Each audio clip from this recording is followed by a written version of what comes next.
We knew we didn't want grass. We didn't want a lawn to mow. I had the idea to put all the limestone gravel, almost like some of the beer gardens around town, essentially making the yard an extension of the house, a hangout area.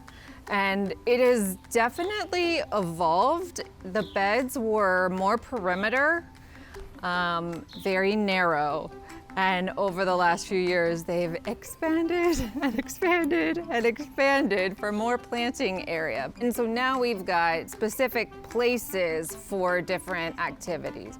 I'm Sarah Nemec, and we ended up here in 2014. Actually, we moved into a little tiny bungalow and lived in that for 5 years.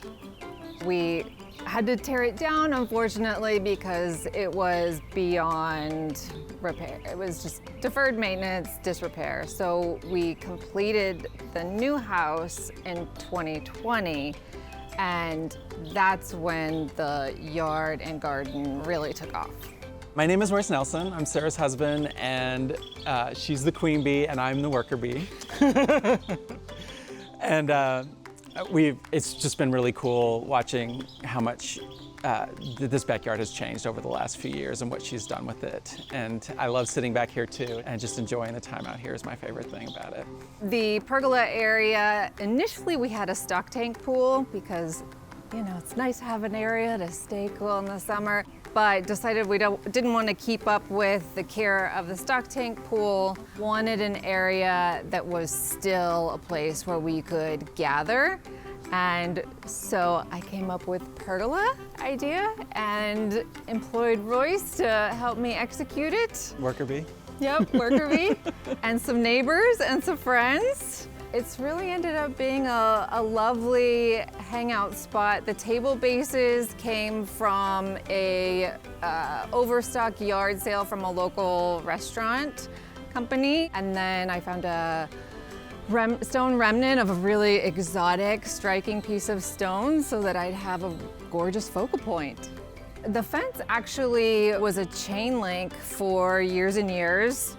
We added the privacy fence a couple years ago, and I knew that I wanted to paint it black because I knew that the plants would be very striking against the black, that they would pop off of the black and the fence would recede.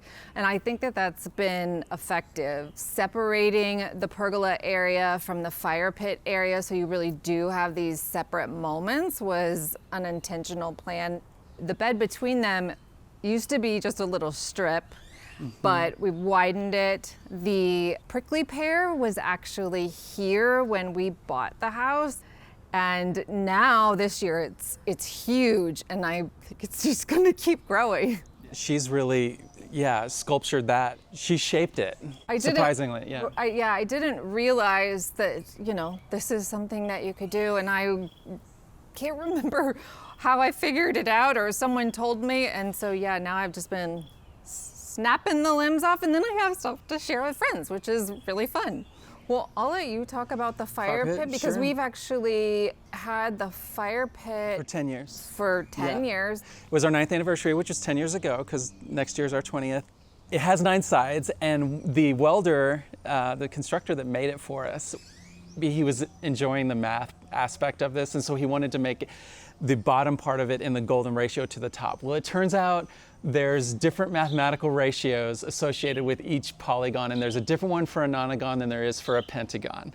So there's the analog of the golden ratio of this fire pit is the ratio of the bottom to the top associated with a nonagon. And then the area around the fire pit, again, like we started with smaller beds. We actually were on a trip in Marfa, and we were in a fire pit yard at a bar that we were enjoying one evening, and we're surrounded by plants. And we both were like, we want to duplicate this feeling. We want to feel like you're lost in the plants. And so it's been a journey, adding more plants, bringing the beds in to the area, and finding the right plants. So I still am working towards getting the height that I want. And it's getting there, but I've got a few more years on some of the plants that are in. I want to call that out too, because my phone the other day did, the For You photos showed up, and that a photo from that inspiration spot in Marfa, sitting around the fire pit, showed up again.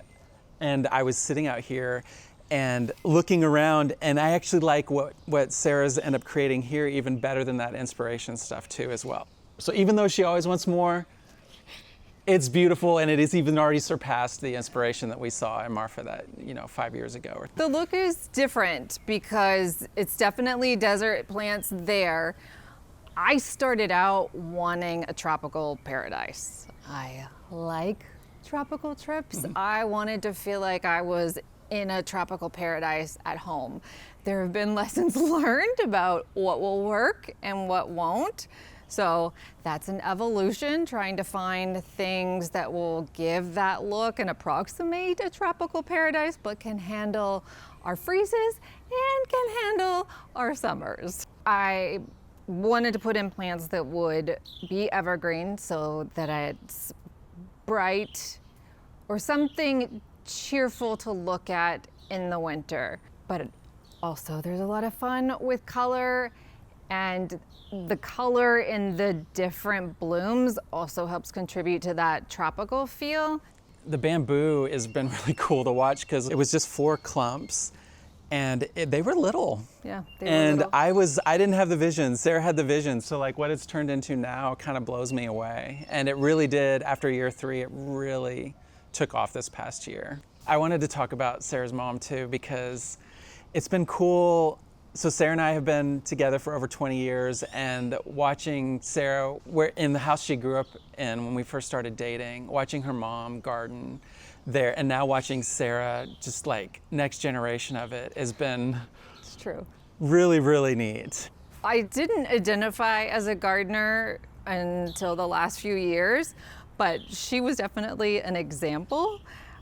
She was a teacher, and in the summers, she was off from work.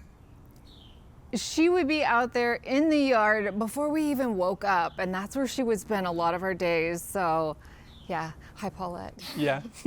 When we built the house, a lot of what we talked about and how we were going to do it was with the cats in mind. We had a catio. It was like a kit on the little house that was here before, and then when we were designing and building this house, we figured that we could use the screen-in porch for our use, and we do. We love it. We use it all the time.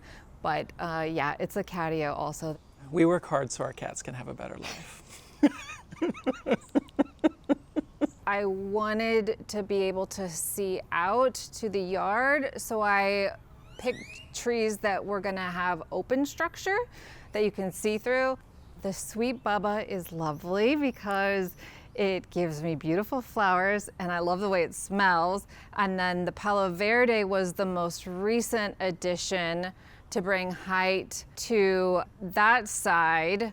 One of the other things that I considered was how could you stimulate all the senses in a space? So sight is obvious, you've got the plants, but distinction in texture, color. I'm a sucker for anything variegated. And then for taste, we've got edibles, and then of course the herbs. And sound, well, the birds go crazy. And I see the hummingbirds flit from the sage to the cannas. It's really fun to watch what they do. The plants have been an evolution, figuring out what works in the heat, what works in the cold, and what doesn't. And it's gonna keep changing.